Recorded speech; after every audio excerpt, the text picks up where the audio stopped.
सकाळपासूनच एक व्हिडिओ खूपच व्हायरल होत आहे.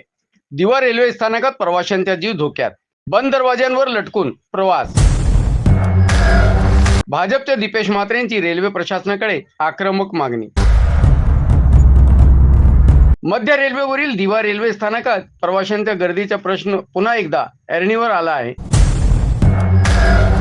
स्थानकातील प्रचंड गर्दीमुळे प्रवाशांना चक्क लोकलच्या बंद दरवाज्यांवर चढून जीव मुठ्ठीत धरून प्रवास करावा लागत असल्याचे धक्कादायक चित्र समोर आले आहे. दिवा स्थानकात प्रवाशांची संख्या दिवसेंदिवस वाढत आहे, मात्र त्या तुलनेत रेल्वे सुविधा आणि फेऱ्या अपुऱ्या पडत आहेत. व्हिडिओमध्ये दिसत असल्याप्रमाणे डब्यात शिरण्यास जागा नसल्याने प्रवासी बंद दरवाजाच्या बाहेर पायरीवर उभे राहून आणि हँडलला लटकून प्रवास करत आहेत.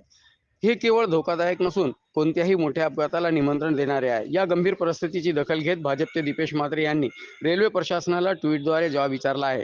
त्यांनी या परिस्थितीला रेल्वेचे अपयश संबोधले असून प्रवाशांच्या सुरक्षिततेसाठी तात्काळ उपाययोजना करण्याची मागणी केली आहे.